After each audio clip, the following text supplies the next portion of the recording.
64세 남자와 재혼. 혼인신고 한 달 뒤 모든 걸 잃을 뻔했습니다. 저는 한소희 56살입니다. 저는 그 나이에 반찬 가게를 운영하고 있었어요.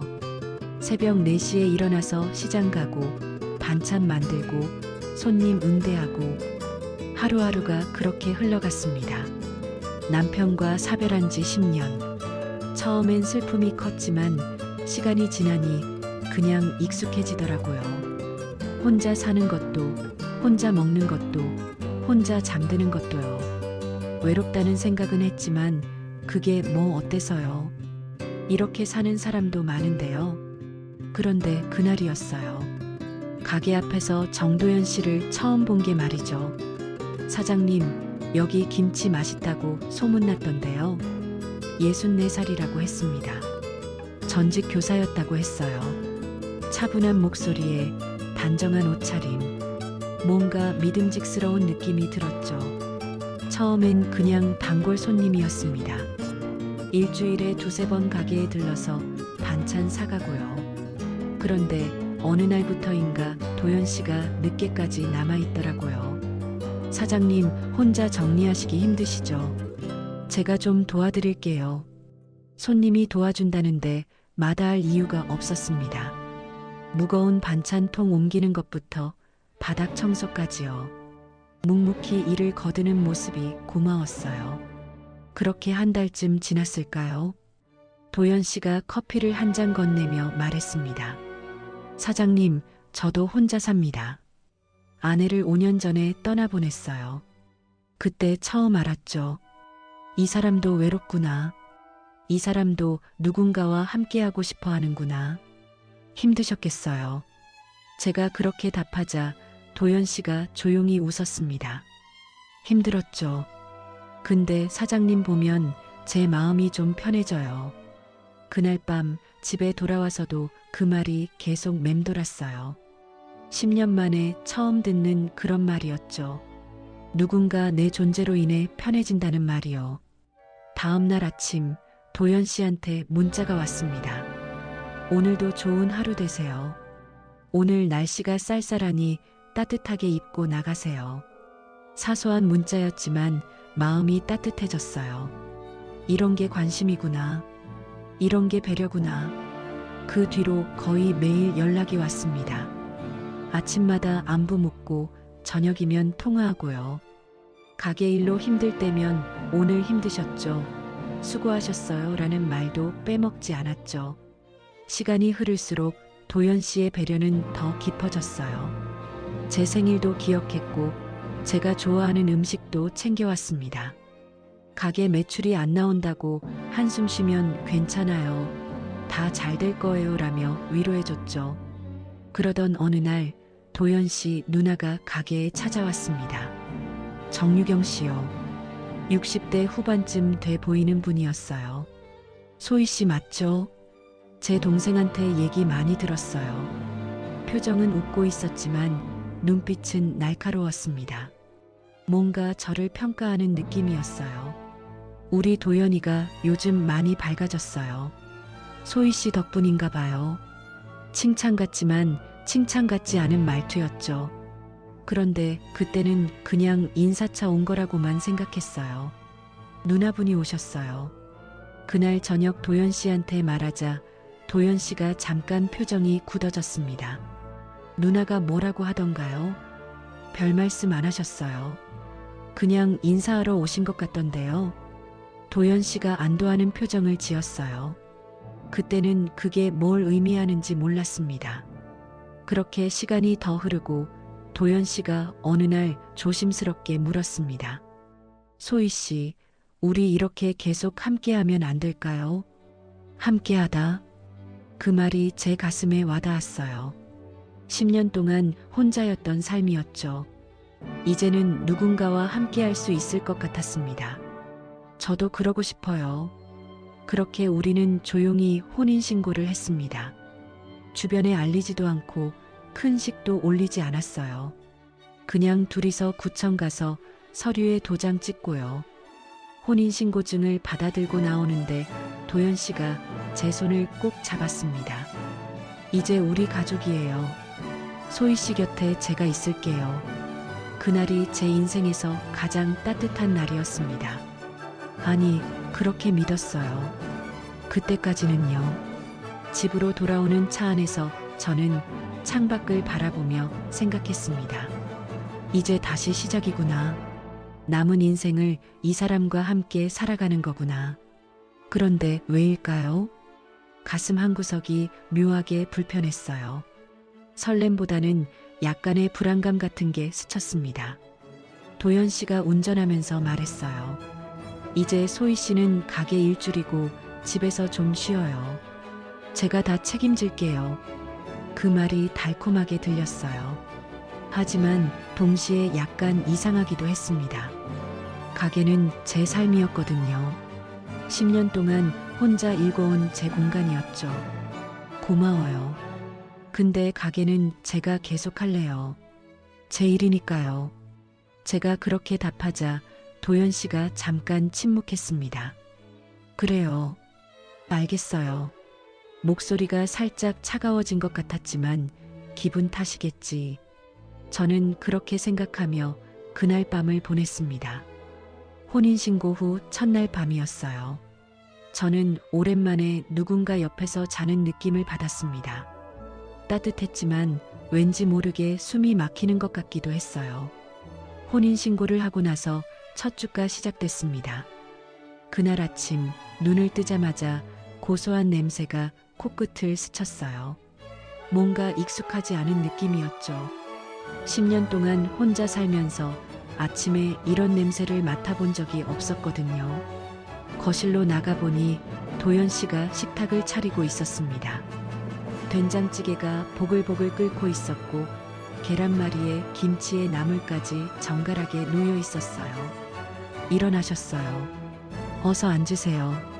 도연 씨의 목소리는 부드러웠습니다. 마치 오래전부터 이렇게 살아온 부부처럼요.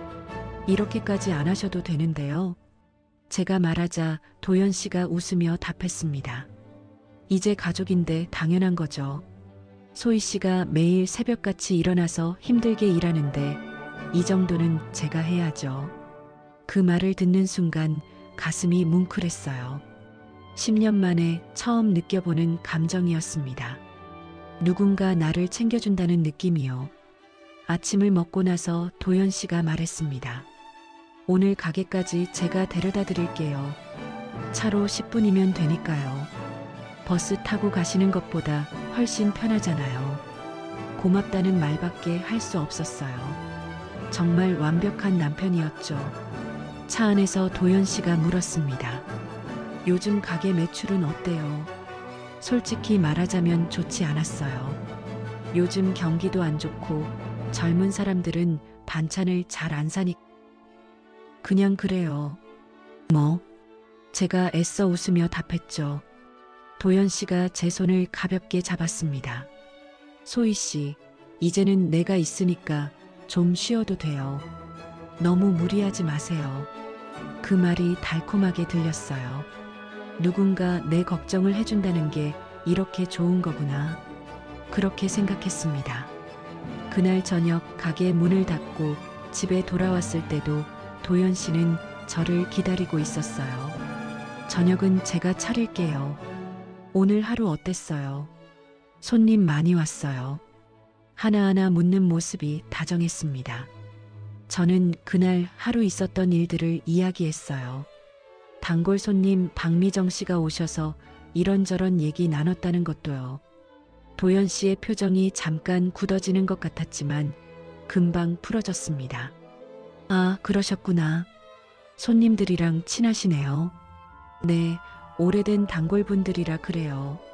제가 답하자 도연 씨가 고개를 끄덕였죠. 그렇게 일주일이 지나고 2주가 지났습니다. 도연 씨는 매일 아침 식사를 차려주고 저를 가게까지 데려다 줬어요. 저녁에는 제가 돌아올 때까지 기다렸다가 함께 식사를 했죠. 주말에는 집 청소도 같이 하고 장도 같이 보러 갔습니다. 완벽했어요. 정말 완벽한 결혼 생활이었습니다. 10년 동안 혼자 살면서 느껴보지 못했던 안정감이 있었어요. 누군가 내 곁에 있다는 것만으로도 마음이 편해졌죠. 밤에 잠들 때도 혼자가 아니라는 게 좋았습니다. 어느 날 저녁 도연 씨가 말했어요. 소희 씨, 가게 영업시간 좀 줄이면 어떨까요? 너무 늦게까지 하시는 것 같아서요. 제가 물었죠. 왜요? 지금도 손님이 적은데 시간까지 줄이면 매출이 더 떨어지잖아요. 도연 씨가 천천히 말했습니다. 소희 씨 건강이 더 중요하죠. 돈은 제가 있으니까 괜찮아요. 그 말이 고마웠지만 동시에 좀 이상했어요. 가게는 제 삶이었거든요. 10년 동안 혼자 꾸려온 제 공간이었죠. 근데 생각해보니 도연 씨가 걱정해서 하는 말인 것 같았어요. 고마워요. 근데 조금만 더 해볼게요. 제가 답하자 도연 씨는 더 이상 말하지 않았습니다. 그날 밤 침대에 누워서도 그 대화가 계속 맴돌았어요. 도연 씨는 좋은 뜻으로 한 말인데 왜 마음이 불편한 걸까요? 제가 예민한 건가? 그렇게 생각하며 잠들려고 했죠. 다음 날 아침도 도연 씨는 어김없이 식사를 준비해 놨습니다.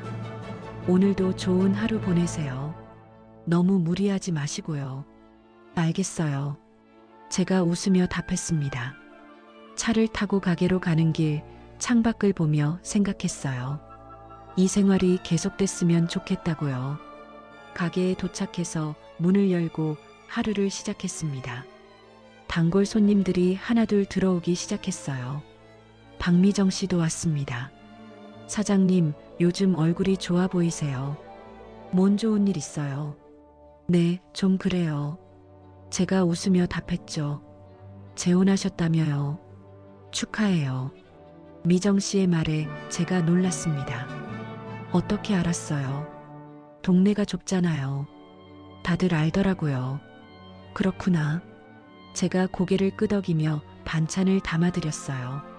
근데 사장님, 남편분이 매일 아침마다 데려다 주시더라고요. 참 다정하시네요. 그래요. 미정 씨의 말에 저도 웃었습니다. 근데 왜일까요? 웃으면서도 약간 불편한 감정이 스쳤어요.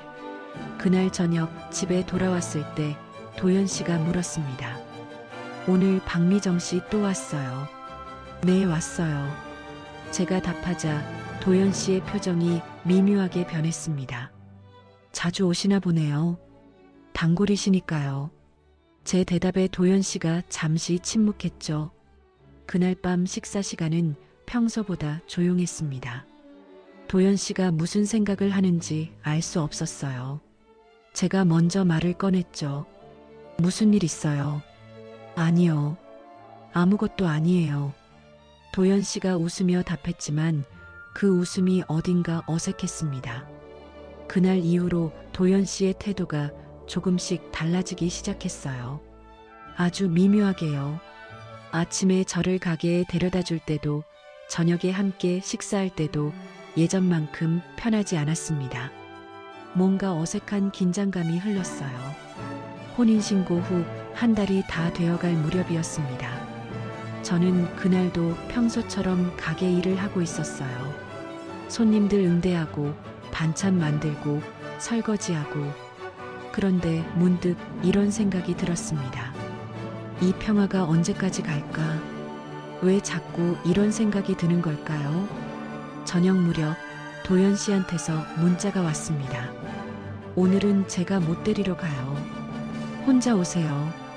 처음 있는 일이었어요. 한 달 동안 단 한 번도 빠지지 않고 데리러 왔던 도연 씨가요. 무슨 일 있냐고 물어볼까 하다가 그냥 넘어갔습니다. 버스를 타고 집으로 돌아가는 길 창밖을 보며 생각했어요. 뭔가 변하고 있구나. 이 평화로운 시간이 끝나가고 있구나. 그런 예감이 들었습니다. 왜일까요? 아무 일도 일어나지 않았는데 불안했어요. 집에 도착했을 때 도연 씨는 거실에 앉아 있었습니다. 표정이 굳어 있었어요. 무슨 일 있어요? 제가 물었지만 도연 씨는 고개를 저었습니다. 아니요. 그냥 좀 피곤해서요. 그날 저녁은 각자 간단히 먹고 일찍 잠자리에 들었습니다. 누워서도 잠이 오지 않았어요. 옆에 누운 도연 씨의 숨소리를 들으며 생각했습니다. 이 평화가 오래가지 않을 것 같다고요. 왜 그런 생각이 드는지는 설명할 수 없었지만 뭔가 서서히 무너지고 있다는 걸 느꼈어요. 그리고 그 예감은 틀리지 않았습니다. 변화는 아주 작은 것부터 시작됐습니다. 어느 날 아침 저는 평소처럼 옷장에서 옷을 꺼내 입었어요. 밝은 핑크색 블라우스였죠. 제가 좋아하는 색이었습니다. 가게에서 입기에도 딱 좋은 옷이었어요. 거실로 나갔을 때 도연 씨가 저를 보더니 잠깐 멈칫했습니다. 그러더니 조심스럽게 말했어요. 소희 씨, 그 옷 좀 화려하지 않아요? 네. 제가 물었죠. 왜요? 이상해요. 도연 씨가 고개를 저었습니다. 이상한 건 아닌데 소희 씨 나이에는 좀 더 단정한 색이 낫지 않을까요? 베이지나 회색 같은 거요. 그 말을 듣는 순간 이상한 기분이 들었어요. 제 나이에는요. 56살이면 밝은 색 입으면 안 되나요? 근데 도연 씨의 말투는 너무 부드러웠습니다. 뭔가 잘못됐다고 느끼기 어려울 정도로요. 그냥 조언하는 것처럼 들렸어요. 알겠어요. 그냥 이대로 갈게요. 제가 웃으며 답했지만 마음 한구석이 불편했습니다. 도연 씨는 더 이상 말하지 않았지만 표정이 조금 굳어 있었어요. 차를 타고 가게로 가는 내내 침묵이 흘렀죠. 그날 이후로 옷에 대한 말이 계속됐습니다. 소희 씨, 오늘 입은 옷 좀 짧지 않아요? 그 무늬는 너무 화려한 것 같은데요. 치마보다는 바지가 낫지 않을까요?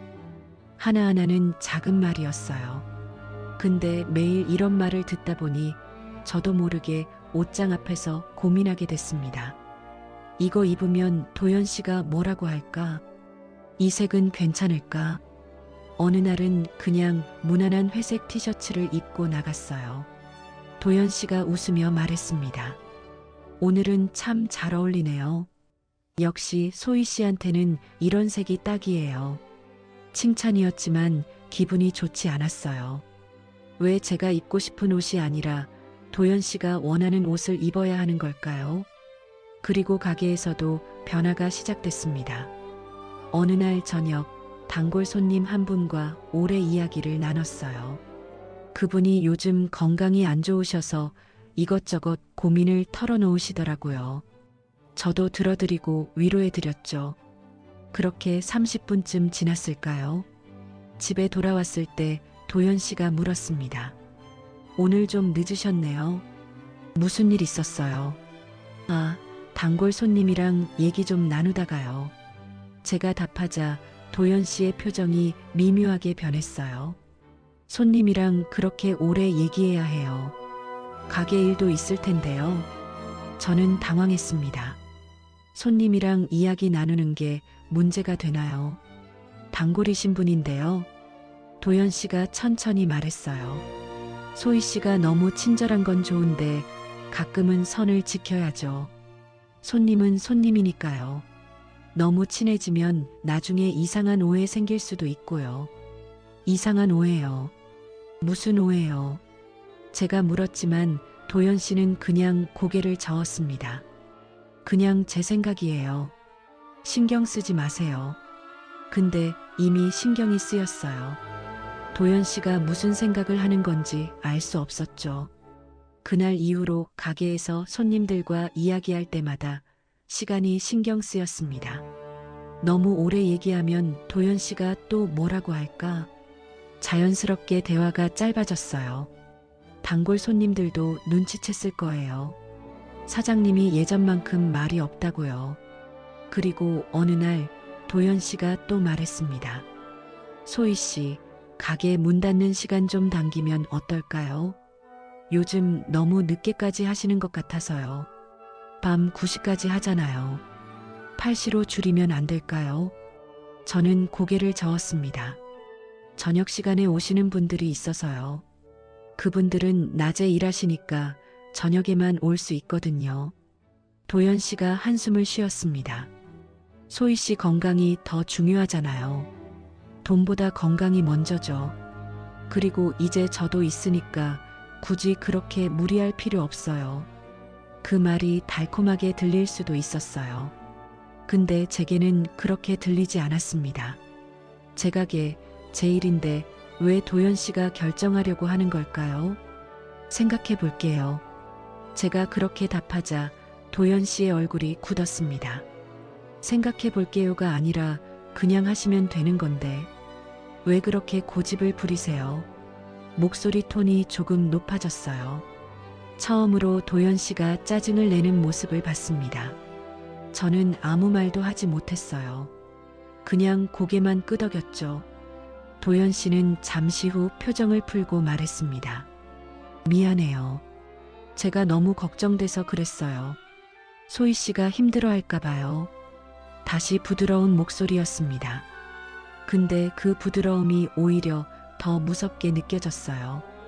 그날 밤 침대에 누워서도 잠이 오지 않았습니다. 머릿속으로 생각이 계속 맴돌았어요. 이게 정상적인 걱정일까? 아니면 통제일까? 잘 모르겠었어요. 도연 씨는 항상 부드럽게 말했고 제 걱정을 하는 것처럼 보였거든요. 근데 왜 이렇게 불편한 걸까요? 다음 날도 그 다음 날도 작은 간섭들이 계속됐습니다. 소희 씨, 오늘 머리 좀 묶는 게 어때요? 풀어놓으니까 정리가 안 돼 보여요. 소희 씨, 요즘 화장 너무 진하게 하시는 것 같은데요. 자연스러운 게 더 예쁜데요. 소희 씨, 가게에서 음악 틀지 마세요. 너무 시끄러워요. 하나하나는 작은 것들이었습니다. 근데 그 작은 것들이 쌓이고 쌓이니까 숨이 막혔어요. 제가 뭘 하든 도연 씨의 시선을 의식하게 됐죠. 이거 하면 도연 씨가 뭐라고 할까? 저거 입으면 또 잔소리를 들을까? 어느 날 아침 거울을 보다가 깨달았습니다. 제 모습이 변했다는 걸요. 예전에 제가 아니었어요.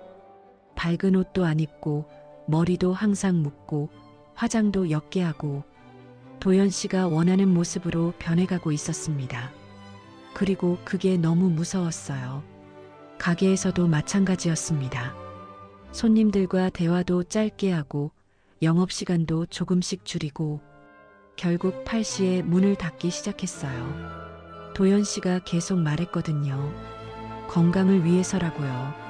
저를 걱정해서라고요. 근데 정말 걱정인가요? 아니면 저를 통제하려는 건가요? 저는 그 답을 알 수 없었습니다. 도연 씨는 한 번도 소리를 지르거나 화를 낸 적이 없었어요. 항상 부드럽고 다정했죠. 그래서 더 헷갈렸습니다. 박미정 씨가 어느 날 물었어요. 사장님, 요즘 좀 달라 보이시는데 괜찮으세요? 괜찮아요.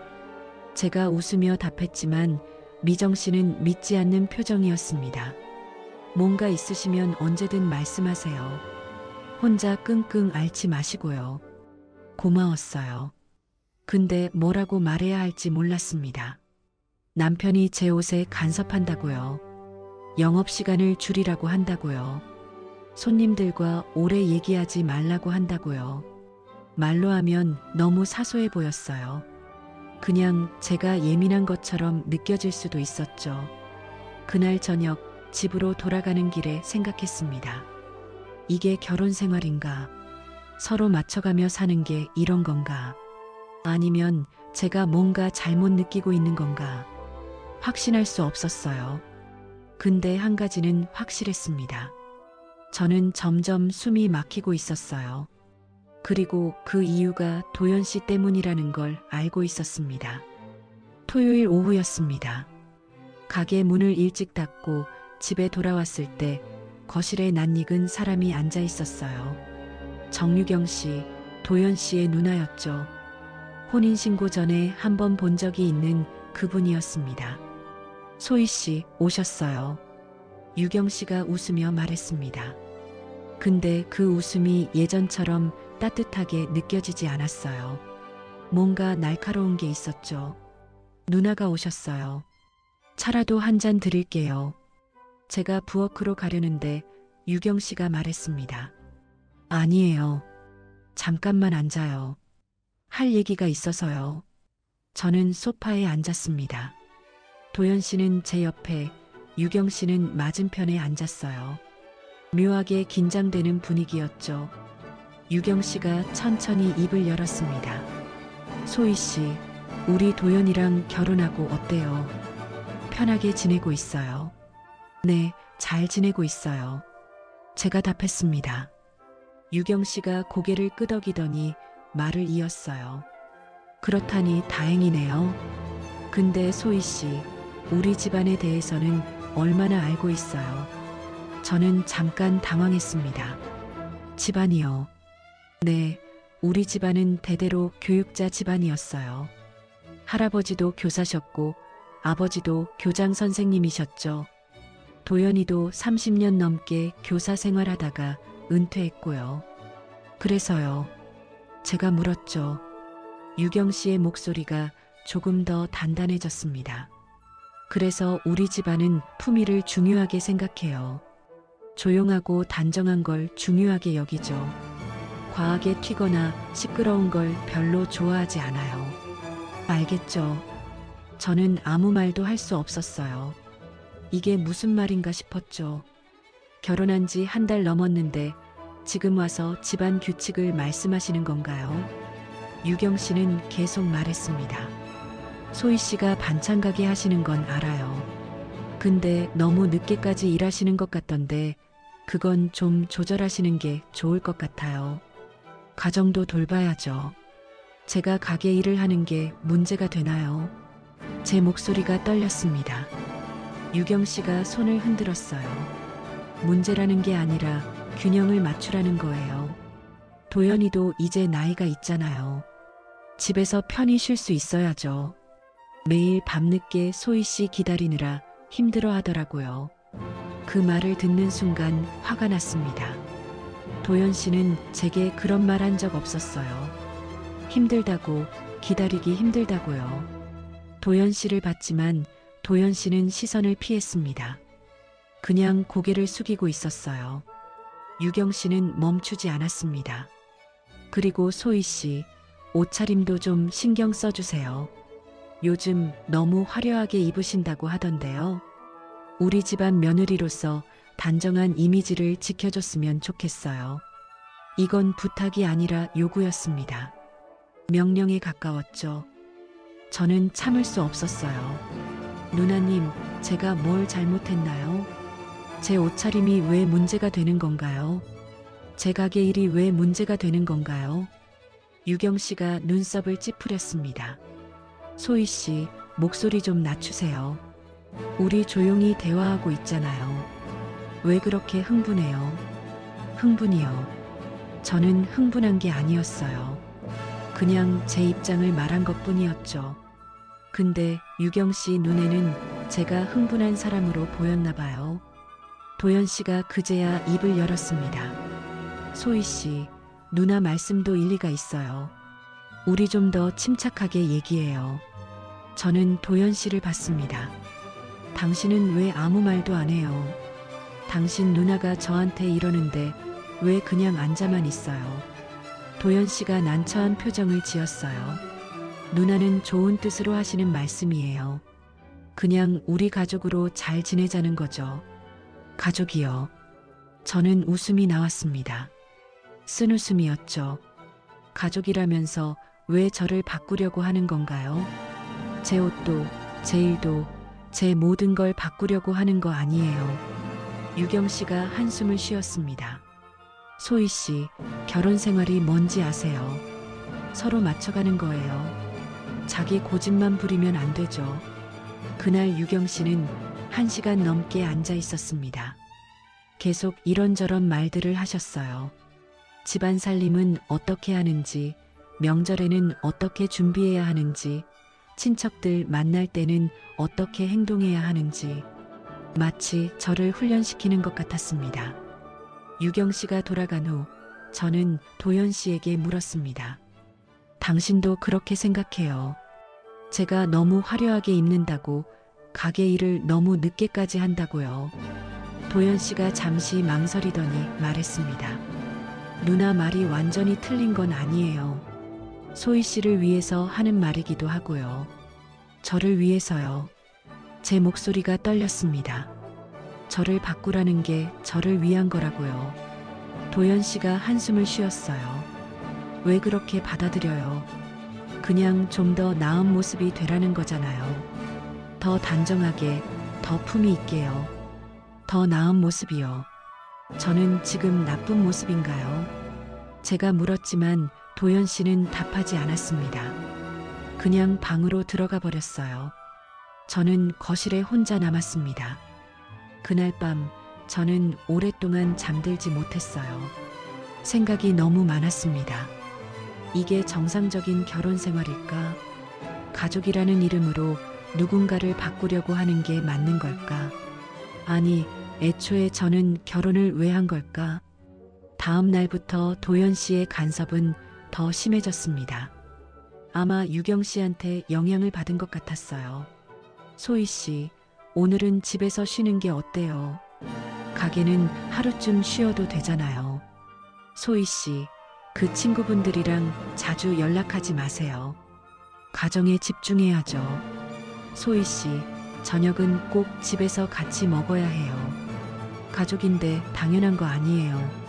하나하나가 제 생활 반경을 줄여갔습니다. 가게 가는 것도, 친구 만나는 것도, 심지어 혼자 산책 나가는 것도 눈치가 보였어요. 도연 씨는 항상 물었거든요. 어디 가요? 누구 만나요? 언제 돌아와요? 어느 날 박미정 씨가 물었습니다. 사장님, 요즘 왜 그래요? 완전히 다른 사람 같아요. 저는 대답할 수 없었어요. 뭐라고 설명해야 할지 몰랐죠. 그냥 이렇게 말했습니다. 미정 씨, 저 제 삶을 잃어가고 있는 것 같아요. 그 말을 하는 순간 깨달았습니다. 정말로 제 삶이 사라지고 있다는 걸요. 제가 좋아하던 것들, 제가 하고 싶던 것들, 제가 입고 싶던 것들, 모든 게 도연 씨가 원하는 것으로 바뀌고 있었어요. 저는 점점 도연 씨가 원하는 아내가 되어가고 있었습니다. 제가 원하는 제 모습이 아니라요. 그날 밤 거울을 보며 물었습니다. 이 사람이 나인가? 회색 옷을 입고 머리를 묶고 화장기 없는 얼굴을 한 이 사람이 한소희인가? 아니었어요. 이건 제가 아니었습니다. 이건 도연 씨가 만들어낸 누군가였죠. 그리고 그날 밤 처음으로 확실하게 깨달았습니다. 이건 사랑이 아니라는 걸요. 이건 통제였습니다. 도연 씨는 저를 사랑한 게 아니라 저를 자기가 원하는 사람으로 만들고 싶었던 거예요. 누나의 말대로 단정하고 조용하고 집안 중심적인 사람으로요. 저는 숨이 막혔습니다. 정말로 숨을 쉴 수 없을 것 같았어요. 이 집에서, 이 결혼에서, 이 삶에서 벗어나고 싶었습니다. 근데 어떡해요? 혼인신고한 지 겨우 한 달 반밖에 안 됐는데 이혼을 말할 수 있을까요? 사람들이 뭐라고 할까요? 그 생각들이 머릿속을 복잡하게 만들었습니다. 근데 한 가지는 확실했어요. 이대로는 안 된다는 거요. 이대로 계속 살 수는 없었습니다. 제 삶을 되찾아야 했어요. 아직 늦지 않았다면요. 그날은 화요일이었습니다.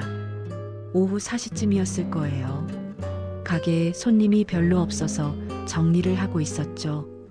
그때 박미정 씨가 들어왔습니다. 사장님, 오늘 김치 좀 많이 담아주세요. 친정에 갖다 드릴 거예요. 알겠어요. 제가 큰 통에 김치를 담기 시작했습니다. 꽤 무거웠어요.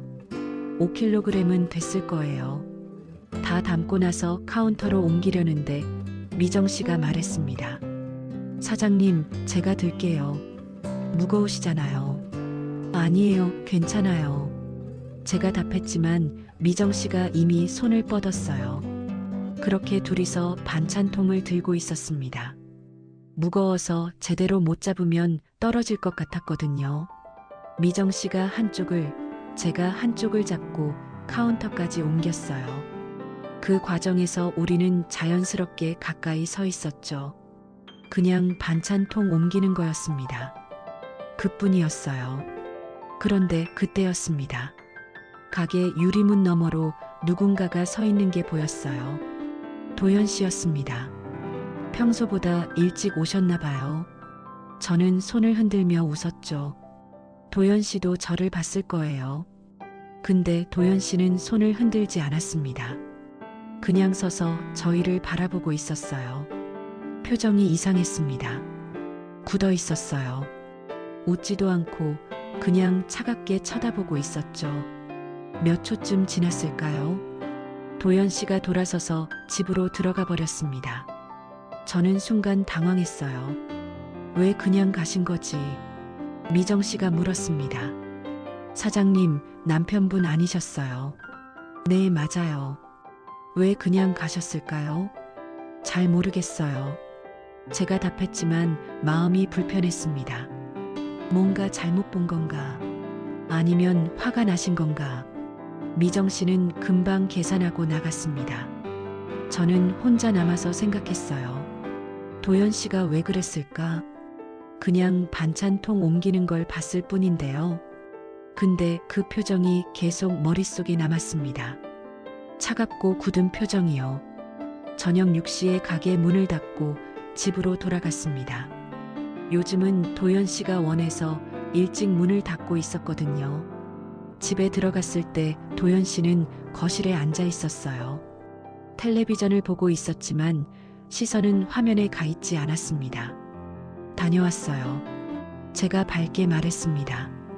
도연 씨가 고개를 끄덕였어요. 네, 그뿐이었습니다. 평소 같으면 어떻게 왔냐고, 힘들지 않았냐고 물어봤을 텐데요. 그날은 아무 말도 없었습니다. 저녁 준비할까요? 제가 물었지만 도연 씨는 그냥 고개만 끄덕였어요. 대답도 제대로 안 하셨죠. 저는 부엌으로 가서 간단히 식사를 준비했습니다.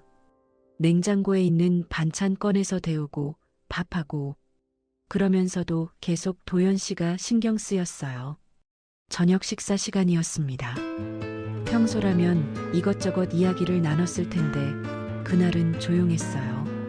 너무 조용했습니다. 저만 혼자 젓가락 소리를 내는 것 같았죠. 도연 씨는 말없이 밥만 먹고 있었어요. 오늘 왜 가게에 오셨다가 그냥 가셨어요? 제가 조심스럽게 물었습니다. 도연 씨가 젓가락을 내려놓았어요. 그리고 저를 봤습니다. 소희 씨는 모르세요. 뭘 모르는데요? 제가 물었죠. 도연 씨가 한숨을 쉬었습니다. 아무것도 아니에요. 그냥 일찍 돌아온 거예요. 근데 목소리 톤이 평소와 달랐어요. 뭔가 억누르고 있는 느낌이었습니다. 화가 나셨어요. 제가 다시 물었습니다. 도연 씨가 몇 초간 저를 쳐다봤어요. 그러더니 말했습니다. 화난 건 아닌데 그냥 좀 이상하더라고요. 뭐가요? 소희 씨랑 그 손님이요. 박미정 씨요. 제가 물었죠. 네, 박미정 씨요. 너무 가까이 있던 것 같던데요. 도연 씨의 목소리가 조금 날카로워졌습니다. 저는 어이가 없었어요. 가까이요. 반찬통이 무거워서 같이 옮긴 거예요. 그뿐이에요. 도연 씨가 고개를 저었습니다. 그뿐이라고요. 근데 왜 그렇게 웃으면서 옮겼어요? 그냥 웃었던 것뿐이에요. 별 생각 없이요. 제가 답했지만 도연 씨는 믿지 않는 표정이었습니다. 소희 씨, 솔직히 말해요. 박미정 씨랑 자주 그렇게 가까이 지내요. 도연 씨가 물었습니다.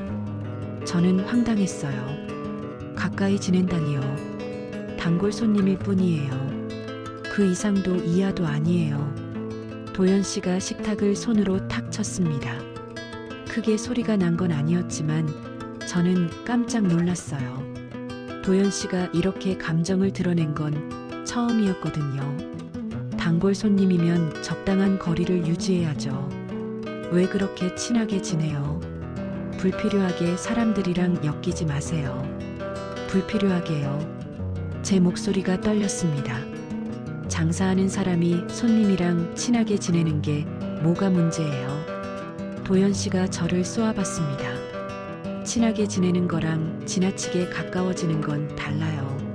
선을 지켜야죠. 선이요. 대체 무슨 선을 말하는 건가요? 저는 아무것도 안 했어요. 그냥 반찬통 옮긴 것 뿐이에요. 제가 말했지만 도연 씨는 고개를 저었습니다. 소희 씨는 자기가 어떻게 보이는지 몰라요. 너무 방심하는 것 같아요. 방심이요. 저는 웃음이 나왔습니다. 쓴웃음이었죠. 제가 뭘 방심한 거예요? 제가 뭘 잘못한 거예요? 도연 씨가 한숨을 쉬었습니다. 잘못했다는 게 아니라 조심하라는 거예요. 사람들이 오해할 수 있잖아요. 누가 오해해요? 저는 아무것도 안 했는데요. 제 목소리가 높아졌습니다.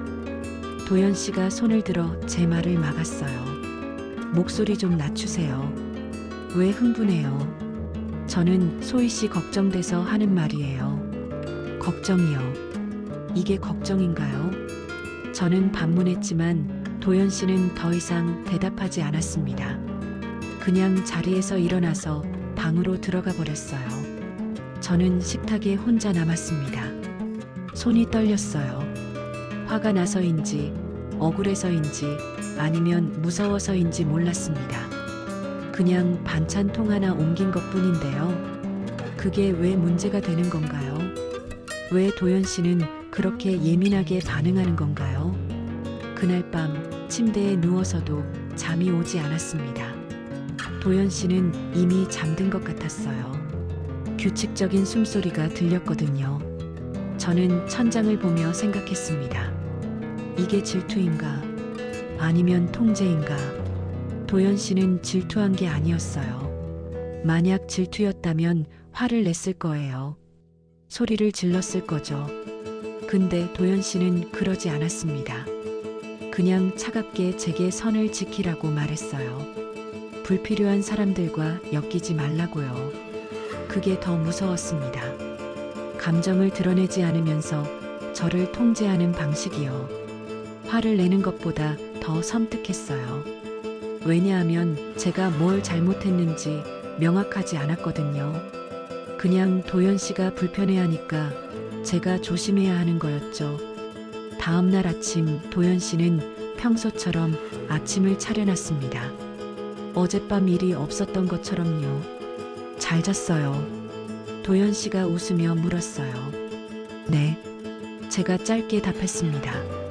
도연 씨는 더 이상 어젯밤 일에 대해 언급하지 않았어요. 차를 타고 가게로 가는 길도 조용했습니다. 평소처럼 이런저런 이야기를 나누지 않았어요. 그냥 라디오 소리만 흘렀죠. 가게 앞에 도착했을 때 도연 씨가 말했습니다. 소희 씨, 어제 제가 한 말 기억하죠? 불필요한 사람들과 너무 엮이지 마세요. 선을 지켜야 해요. 그 말을 끝으로 도연 씨는 차를 출발시켰습니다. 저는 가게 앞에 서서 멀어지는 차를 바라봤어요. 가슴이 답답했습니다. 이게 맞는 건가? 제가 뭘 잘못한 건가? 확신할 수 없었어요. 가게 문을 열고 들어갔습니다. 오늘도 하루가 시작됐죠. 근데 어제와 달랐습니다. 손님들이 들어올 때마다 긴장됐어요. 혹시 또 누가 저한테 가까이 다가오면 어떡하지? 혹시 도연 씨가 또 보면 어떡하지? 그런 생각들이 머릿속을 가득 채웠습니다. 저는 그날 어제 일을 가볍게 넘기려고 했어요. 그냥 도연 씨가 예민했던 거라고 생각하려고 했죠. 근데 마음 한구석에서는 알고 있었습니다. 이게 시작이라는 걸요. 이게 끝이 아니라는 걸요. 이틀이 지났습니다. 그날은 목요일 저녁이었어요. 가게 일을 마치고 집에 돌아왔을 때 도연 씨가 평소와 달리 소파에 앉아 있었습니다. 손에 뭔가를 들고 있었어요. 제 휴대폰이었습니다. 왜 제 휴대폰을 가지고 계세요? 제가 물었습니다. 목소리가 떨렸어요. 도연 씨가 천천히 고개를 들었습니다. 아, 소희 씨 왔어요. 배터리가 방전됐길래 충전해뒀어요. 그러면서 휴대폰을 제게 건넸죠. 저는 휴대폰을 받아들었습니다. 화면을 켰어요. 통화 기록이 열려 있었습니다. 제가 마지막으로 본 화면이 아니었어요. 누군가 통화 기록을 확인한 흔적이었죠. 도연 씨, 제 통화 기록 보셨어요? 제가 물었습니다. 도연 씨가 잠깐 망설이더니 답했습니다. 보긴 봤어요. 충전하다가 우연히 화면이 켜져서요. 우연이요. 저는 믿을 수 없었어요. 통화 기록은 그냥 우연히 열리는 게 아니거든요. 일부러 눌러야 하는 거였죠. 왜 제 통화 기록을 보신 거예요? 제 목소리가 높아졌습니다. 도연 씨가 한숨을 쉬었어요. 소희 씨, 왜 그렇게 예민하게 반응해요? 잠깐 본 것뿐이에요. 숨길 게 있어서 그래요. 숨길게요. 저는 아무것도 숨긴 게 없어요. 근데 왜 제 허락도 없이 제 휴대폰을 보는 거예요? 도연 씨가 일어섰습니다. 부부인데 뭐가 문제예요? 서로 알아야죠. 투명해야 하는 거 아니에요. 투명함이요. 이건 투명함이 아니라 감시예요. 제가 말했지만 도연 씨는 코웃음을 쳤습니다. 감시라니 너무 심하게 말하는 거 아니에요. 그냥 걱정돼서 확인한 거예요. 누구한테 자주 전화하나 보려고요. 도연 씨의 말투가 점점 차가워졌습니다. 저는 더 이상 말할 수 없었어요. 뭘 말해도 소용없을 것 같았거든요. 다음 날 오후 더 이상한 일이 벌어졌습니다. 가게에서 일을 하고 있는데 도연 씨가 갑자기 들어왔어요. 평소에는 오후에 안 오시는데 말이죠. 소희 씨, 잠깐 시간 있어요. 네, 왜요? 제가 물었습니다. 도연 씨가 가게 안쪽을 둘러봤습니다. 그러더니 천장에 달린 CCTV를 가리켰어요. 저거 정상 작동하는지 확인 좀 하려고요. 요즘 가게 보안이 중요하잖아요. 확인은 제가 할 수 있어요. 제가 답했지만 도연 씨는 이미 의자를 가져다 놓고 있었습니다. 도연 씨가 CCTV 각도를 이리저리 만졌어요. 여기서 가게 전체가 다 보이네요. 좋아요. 그리고 녹화는 며칠치나 저장돼요. 일주일이요. 제가 답했습니다. 도연 씨가 고개를 끄덕이더니 말했어요. 나중에 집에서 한번 확인해 볼게요. 혹시 모르니까요. 확인이요. 뭘 확인하시려고요? 제가 물었습니다. 도연 씨가 웃었어요. 그냥 가게에 이상한 사람 들어오는지요. 요즘 세상이 험하잖아요. 소희 씨 혼자 있을 때 위험할 수도 있으니까요. 그 말이 겉으로는 걱정처럼 들렸습니다. 근데 저는 알았어요. 이게 걱정이 아니라는 걸요. 도연 씨는 제가 가게에서 뭐 하는지 보려는 거였습니다. 누구랑 얘기하는지, 어떻게 일하는지 확인하려는 거였죠. 도연 씨가 돌아간 후 저는 천장에 CCTV를 올려다 봤습니다. 갑자기 그게 감시 카메라처럼 느껴졌어요. 제 가게인데, 제 공간인데 왜 감시받는 기분이 드는 걸까요? 가슴이 답답했습니다. 그날 저녁 집에 돌아왔을 때 도연 씨가 컴퓨터 앞에 앉아 있었습니다. 화면에는 제 가게 CCTV 영상이 떠 있었어요. 오늘 난 영상이었습니다. 뭐 하세요? 제가 물었습니다. 도연 씨가 화면을 가리켰어요. 보니까 오후 3시쯤에 남자 손님 한 분 왔더라고요. 꽤 오래 있었던 것 같은데 무슨 일이었어요? 저는 기억을 더듬었습니다. 아, 그분이요. 새로 이사 오신 분인데 반찬 종류 물어보시길래 설명해 드렸어요. 얼마나 오래 있었어요? 한 20분쯤요. 왜요? 제가 물었습니다. 도연 씨가 고개를 저었어요. 20분이나요? 너무 오래 있던 거 아니에요? 뭘 그렇게 오래 설명했어요. 저는 황당했습니다. 장사하는 사람이 손님한테 설명하는 게 문제예요. 제가 반문했지만 도연 씨는 표정이 굳어 있었어요. 문제는 아닌데 그냥 필요 이상으로 친절한 것 같아서요. 필요 이상이요. 대체 어디까지가 필요한 건데요? 제 목소리가 떨렸습니다. 도연 씨가 저를 쳐다봤어요. 소희 씨, 왜 자꾸 그렇게 따지고 들어요?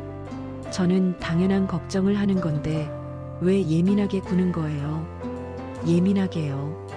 저는 웃음이 나왔습니다. 제 휴대폰 통화 기록 확인하고 제 가게 CCTV 들여다보는 게 당연한 걱정이에요. 이게 정상이에요. 도연 씨가 자리에서 일어났습니다. 정상이죠. 부부니까 당연한 거예요. 왜 소희 씨는 이해를 못해요? 이해요. 저는 더 이상 참을 수 없었어요. 당신이 저를 감시하고 있잖아요. 제가 뭘 하는지, 누구랑 만나는지, 어디 가는지 전부 확인하려고 하잖아요. 도연 씨가 코웃음을 쳤습니다. 감시라니 말이 너무 심하네요. 이게 사랑이에요. 걱정이라고요. 사랑이요. 이게 사랑이에요. 제 목소리가 높아졌습니다. 도연 씨가 손을 들어 제 말을 막았어요. 목소리 좀 낮추. 왜 이렇게 흥분해요? 뭐 숨기는 게 있으니까 그렇게 화를 내는 거 아니에요. 그 말을 듣는 순간 뭔가 무너지는 느낌이었습니다. 저는 아무것도 숨긴 게 없었어요. 그냥 평범하게 가게 일하고 손님 응대하고 그뿐이었죠. 근데 도연 씨 눈에는 제가 뭔가 숨기는 사람으로 보였나 봐요. 저는 더 이상 말할 수 없었습니다. 그냥 방으로 들어가서 문을 닫았어요. 침대에 앉아서 숨을 고르려고 했지만 가슴이 너무 답답했습니다. 눈물이 났어요. 처음으로 결혼 후에 눈물을 흘렸습니다. 다음 날 저는 가게에서 박미정 씨를 만났습니다. 미정 씨가 저를 보더니 놀란 표정을 지었어요. 사장님, 얼굴이 왜 그래요? 많이 안 좋아 보이시는데요. 괜찮아요. 제가 웃으려고 했지만 웃음이 나오지 않았습니다. 미정 씨가 제 손을 잡았어요. 사장님, 무슨 일 있으시죠? 말씀하세요. 그 따뜻한 손길에 저는 참았던 눈물이 터져버렸습니다. 사람들이 볼 수 있는 가게 한가운데서요. 미정 씨가 급히 저를 가게 안쪽으로 데려갔어요. 저는 한참을 울었습니다. 미정 씨는 아무 말 없이 제 등을 토닥여줬어요. 진정되고 나서야 저는 조금씩 말할 수 있었습니다. 미정 씨, 저 너무 힘들어요. 숨이 막혀요. 제가 뭘 잘못한 건지 모르겠어요. 그냥 제 삶을 살고 싶은데 그게 안 돼요. 미정 씨가 물었습니다. 남편분 때문인가요? 저는 고개를 끄덕였어요. 그리고 조금씩 이야기했습니다. 통화 기록을 확인하는 것, CCTV를 보는 것, 제 모든 걸 통제하려는 것들을요. 미정 씨는 심각한 표정으로 들었습니다. 사장님, 이건 정상이 아니에요. 이건 사랑이 아니라 통제예요. 미정 씨의 말에 저는 더 울었습니다. 저도 알아요. 근데 어떻게 해야 할지 모르겠어요. 결혼한 지 2달밖에 안 됐는데 벌써 이혼을 생각하는 게 맞는 건가요? 미정 씨가 제 손을 꼭 잡았습니다. 사장님, 2달이든 20년이든 중요한 건 사장님이 행복하냐는 거예요. 지금 행복하세요? 저는 고개를 저었습니다. 아니요. 하나도 안 행복해요. 그럼 답은 나온 거 아니에요. 그날 저는 처음으로 확실하게 깨달았습니다. 이 결혼은 잘못됐다는 걸요. 그리고 여기서 벗어나야 한다는 걸요. 그날 밤 저는 결심했습니다. 이대로는 안 되겠다고요. 잠깐이라도 떨어져 있어야 할 것 같았어요. 숨을 쉴 공간이 필요했습니다. 새벽 5시 도연 씨가 아직 자고 있을 때 조용히 짐을 쌌어요. 간단한 옷 몇 벌만 배낭에 넣었죠. 어디로 갈까 생각하다가 단양이 떠올랐습니다. 예전에 혼자 한번 가본 적이 있었거든요. 강이 있고 조용하고 그냥 멍하니 앉아있기 좋은 곳이었죠. 쪽지 하나 남겼습니다. 잠깐 다녀올게요. 걱정하지 마세요. 그게 전부였어요. 버스 터미널까지 걸어갔습니다. 이른 아침이라 사람이 별로 없었어요. 첫 차를 타고 단양으로 향했죠. 버스 창밖으로 해가 떠올랐습니다. 오랜만에 보는 평화로운 아침이었어요. 가슴이 조금씩 가벼워지는 느낌이었죠. 단양에 도착한 건 오전 9시쯤이었습니다. 강가로 걸어갔어요. 물소리가 들렸습니다. 바람이 시원하게 불었죠. 벤치에 앉아서 그냥 강물을 바라봤어요. 아무 생각도 하지 않으려고 했습니다. 그냥 숨만 쉬고 싶었어요. 1시간쯤 지났을까요? 휴대폰이 울렸습니다. 도연 씨였어요. 받지 않았습니다. 다시 울렸죠. 또 받지 않았어요. 계속 울렸습니다. 저는 휴대폰을 가방 깊숙이 넣어버렸어요. 소리가 작게 들렸지만 계속 울렸습니다. 점심때쯤 휴대폰을 꺼내봤습니다. 부재중 전화 23통이었어요. 전부 도연 씨였죠. 문자도 수십 개 왔습니다. 어디 갔어요? 왜 연락 안 해요? 무슨 일 있어요? 지금 당장 전화해요. 점점 다급해지는 문자들이었어요. 그리고 정유경 씨한테서도 문자가 왔습니다. 소희 씨, 지금 뭐 하는 거예요? 도연이가 얼마나 걱정하는데요? 집 나간 거 동네 사람들 다 알아요. 우리 집안 망신시키는 거예요. 당장 돌아오세요. 문자를 읽는 순간 화가 났습니다. 망신이요. 제가 잠깐 혼자 있고 싶어서 나온 게 망신이에요. 저는 문자에 답하지 않았습니다. 다시 휴대폰을 가방에 넣었어요. 오후 내내 강가에 앉아 있었습니다. 해가 지고 어두워지고 별이 뜨기 시작했어요. 그제야 숙소를 잡아야겠다고 생각했죠. 근처 게스트하우스에 방을 잡았습니다. 그날 밤 잠이 오지 않았어요. 천장을 보며 생각했습니다. 돌아가면 뭐라고 할까? 도연 씨가 화를 낼까? 아니면 또 부드럽게 걱정했다고 말할까? 어느 쪽이든 두려웠어요. 다음 날 아침 더 이상 미룰 수 없었습니다. 돌아가야 했어요. 버스를 타고 집으로 향했죠. 가까워질수록 가슴이 두근거렸습니다. 불안했어요. 뭔가 나쁜 일이 생길 것 같은 예감이 들었죠. 오후 2시쯤 집에 도착했습니다. 문을 열고 들어갔을 때 도연 씨는 식탁에 앉아 있었어요. 움직이지 않고 그냥 앉아 있었습니다. 저를 보고도 아무 말이 없었어요. 그냥 쳐다만 봤죠. 다녀왔어요. 제가 조심스럽게 말했습니다. 도연 씨는 대답하지 않았어요. 계속 저를 바라만 봤습니다. 그 시선이 무서웠어요. 차갑고 날카롭고 뭔가 억눌린 감정이 느껴졌죠. 몇 분이 지났을까요? 도연 씨가 천천히 입을 열었습니다. 어디 갔었어요? 단양요. 제가 답했습니다. 왜요? 그냥 숨 좀 쉬고 싶어서요. 도연 씨가 코웃음을 쳤어요. 숨이요. 여기서 숨 못 쉬겠어요. 저는 아무 말도 할 수 없었습니다. 도연 씨가 계속 말했어요. 연락도 안 하고 쪽지 하나만 남기고 나가버리는 게 정상이에요.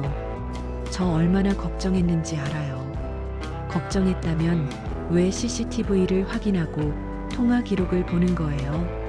제가 반문했습니다. 도연 씨의 얼굴이 굳었습니다. 그게 왜 나와요? 그거랑 이거랑 무슨 상관이에요? 소희 씨는 지금 논점을 흐리고 있어요. 논점이요. 저는 웃음이 나왔습니다. 논점은 당신이 저를 통제한다는 거예요. 감시한다는 거예요. 도연 씨가 자리에서 벌떡 일어났습니다. 통제요. 감시요. 내가 언제요? 나는 소희 씨 걱정돼서 그런 거예요. 왜 그걸 이해를 못해요?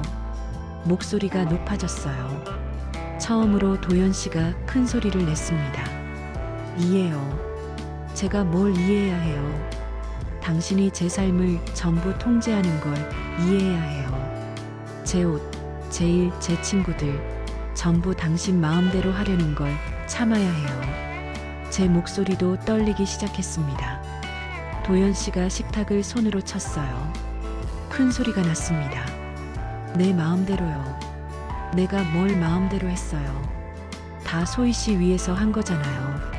더 나은 사람이 되라고, 더 품이 있는 사람이 되라고 한 거예요. 더 나은 사람이요. 저는 지금 나쁜 사람이에요. 제가 물었습니다. 도연 씨가 헛웃음을 쳤어요. 나쁘다는 게 아니라 그냥 부족하다는 거죠. 56살이면서 애처럼 밝은 옷 입고 손님들이랑 필요 이상으로 친하게 지내고 가게 일에만 매달려 있고 그게 제대로 된 거예요. 그 말을 듣는 순간 뭔가 무너졌습니다. 도연 씨는 저를 있는 그대로 사랑한 게 아니었어요. 그냥 제가 부족하다고 생각했던 거였죠. 고쳐야 할 사람이라고 본 거였어요. 당신은 절 사랑한 게 아니었네요. 제 목소리가 작아졌습니다. 도연 씨가 비웃었어요. 사랑 안 했으면 결혼했겠어요. 56살 반찬가게 사장을, 아무것도 없는 사람을 내가 받아준 거예요. 고마워해야죠. 받아줬다고요. 제가 뭘 받은 거예요? 저는 눈물이 났습니다. 도연 씨가 손가락으로 저를 가리켰어요. 왜 나를 버리려고 했어요? 나 없이 뭐 할 수 있다고요? 혼자서 반찬 가게나 하면서 살 거예요. 너 같은 사람 아무도 안 봐줘요. 내가 받아준 거라고요. 그 말이 칼처럼 찔렀습니다. 도연 씨는 처음부터 저를 동등한 사람으로 본 게 아니었어요. 그냥 불쌍한 사람, 외로운 사람, 자기가 구해줘야 할 사람으로 봤던 거죠. 그래서 통제할 수 있다고 생각한 거였어요. 저는 더 이상 그 자리에 있을 수 없었습니다. 방으로 들어가서 짐을 쌌어요. 도연 씨가 문을 벌컥 열었습니다. 뭐해요? 어디 가려고요? 나가요. 더 이상 여기 못 있어요. 제가 답했습니다. 도연 씨가 제 팔을 잡았어요. 나가면 어디 가요? 갈 데도 없으면서요. 손을 놓으세요.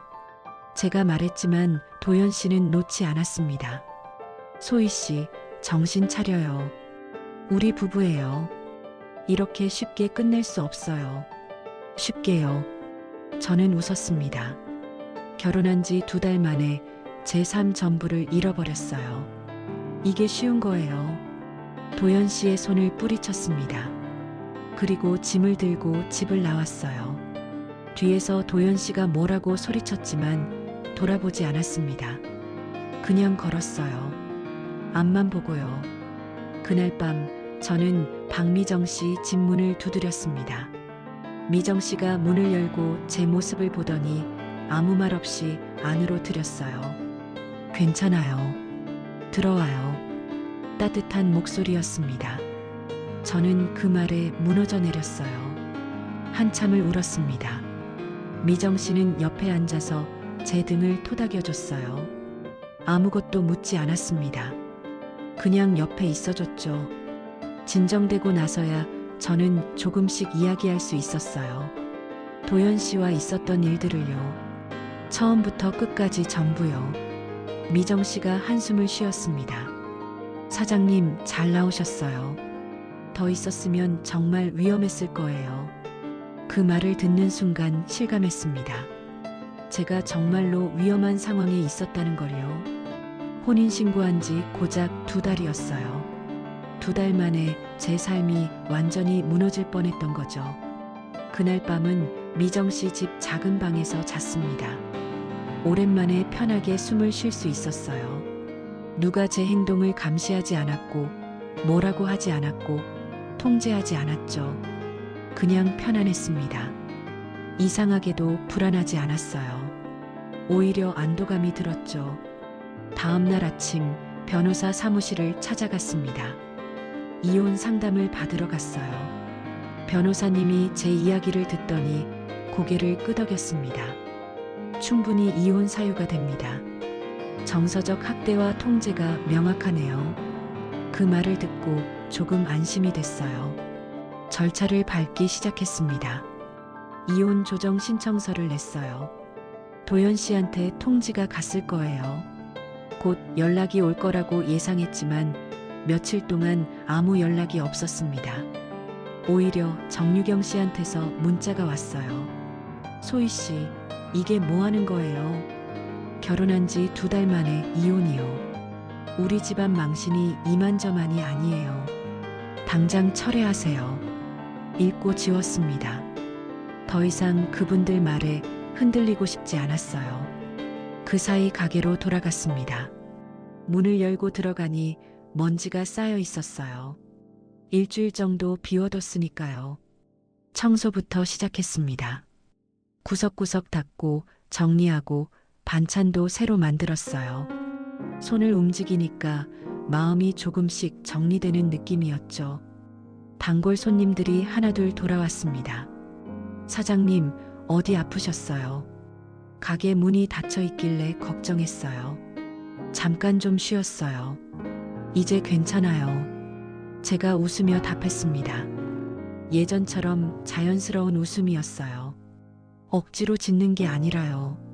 손님들과 대화하는 게 편했습니다. 시간 신경 안 쓰고 누가 뭐라고 하지 않으니까요. 그냥 웃고 이야기하고 반찬 팔고 제가 원래 하던 일이었죠. 이게 제 삶이었어요. 한 달쯤 지났을까요? 이혼 조정 기일이 잡혔습니다. 법원에 갔어요. 도연 씨를 다시 봤습니다. 수척해 보였어요. 저를 보더니 뭔가 말하려고 했지만 저는 시선을 피했죠. 조정실에서 조정위원님이 물었습니다. 합의 이혼 의사가 있으신가요? 도연 씨가 잠시 망설이더니 답했어요. 네. 그렇게 간단하게 끝났습니다. 재산 분할도 위자료도 없었어요. 그냥 갈라서는 거였죠. 2달간의 결혼이 그렇게 끝났습니다. 법원을 나오는데 도연 씨가 뒤에서 불렀어요. 소희 씨, 돌아보지 않으려고 했지만 멈춰섰습니다. 도연 씨가 말했어요. 제가 잘못했어요. 너무 심했던 것 같아요. 그 말을 듣고 웃음이 나왔습니다. 쓴웃음이었죠. 잘못했다는 걸 이제 아시는 거예요. 제가 물었습니다. 도연 씨는 대답하지 못했어요. 저는 돌아서서 걸어갔습니다. 뒤돌아보지 않았어요. 그럴 필요가 없었거든요. 그날 이후 제 삶이 조금씩 돌아왔습니다. 아침에 일어나서 제가 입고 싶은 옷을 입었어요. 밝은 핑크색 블라우스도 꺼내 입었죠. 거울을 보니 오랜만에 제 모습이 보였습니다. 한소희의 모습이요. 가게 영업시간도 다시 늘렸어요. 9시까지 문을 열었습니다. 저녁 손님들이 다시 오기 시작했어요. 오랜만이에요, 사장님. 가게 일찍 닫아서 못 왔었어요. 미안해요. 이제 다시 늦게까지 할게요. 그렇게 답하니까 마음이 편했습니다. 친구들도 다시 만나기 시작했어요. 통화 시간도 신경 안 썼습니다. 누가 뭐라고 하지 않으니까요. 웃을 때도 크게 웃었어요. 제가 원래 그런 사람이었거든요. 밝고 활발하고 사람들이랑 이야기하는 걸 좋아하는 사람이요. 석 달쯤 지났을 때였습니다. 미정 씨가 물었어요. 사장님, 요즘 정말 좋아 보이세요. 예전 모습으로 돌아온 것 같아요. 그렇죠. 저도 그렇게 느껴져요. 제가 답했습니다. 미정 씨가 웃었어요. 혼자 사는 거 외롭지 않아요. 외롭지 않냐고요. 잠깐 생각했습니다. 외로운가? 아니었어요. 오히려 편했습니다. 제가 원하는 대로 살 수 있으니까요. 누가 간섭하지 않으니까요. 괜찮아요. 혼자여도요. 제가 답했죠. 그날 밤 집에 돌아와서 거울을 봤습니다. 56살의 한소희가 거기 있었어요. 주름도 있고 백발도 조금 보이고 완벽하지 않은 모습이었죠. 근데 행복해 보였습니다. 제가 저를 행복하게 만들고 있었으니까요. 돌이켜 생각해 보면 제가 도연 씨와 결혼한 건 외로움 때문이었어요. 혼자 사는 게 힘들어서 누군가 옆에 있으면 좋겠다고 생각해서였죠. 근데 그게 잘못이었습니다. 외로움 때문에 서둘러 선택하면 안 되는 거였어요. 제 삶을 다른 사람에게 통째로 넘겨줄 뻔했습니다. 제 옷, 제 일, 제 친구들, 제 시간, 제 모든 것을요. 도연 씨가 원하는 사람이 되려고 애썼죠. 근데 그건 제가 아니었어요. 한소희가 아니었습니다. 이제는 알아요. 혼자여도 괜찮다는 걸요. 아니, 혼자가 더 나을 수도 있다는 걸요. 제가 저를 사랑하면서 살 수 있으니까요. 누군가 저를 바꾸려고 하지 않으니까요. 가끔 밤에 혼자 앉아 있으면 생각합니다. 만약 그때 나오지 않았다면 어땠을까요? 더 오래 참았다면요. 아마 제 자신을 완전히 잃어버렸을 거예요. 한소희라는 사람이 사라졌겠죠. 근데 저는 나왔습니다. 용기를 냈어요. 그리고 다시 저로 돌아왔죠. 이제 제 삶을 살고 있어요. 56살 반찬가게 사장 한소희로요. 밝은 옷 입고 크게 웃고 손님들이랑 이야기하고 제가 원하는 시간에 가게 문 닫고요. 완벽하지 않아도 괜찮습니다. 누군가 옆에 없어도 괜찮아요. 제가 저를 사랑하니까요. 제 삶을 사랑하니까요. 그걸 깨닫는데 2달이 걸렸습니다. 비싼 대가였지만 배웠어요. 다시 나로 살면 되는 거였습니다. 그게 전부였어요.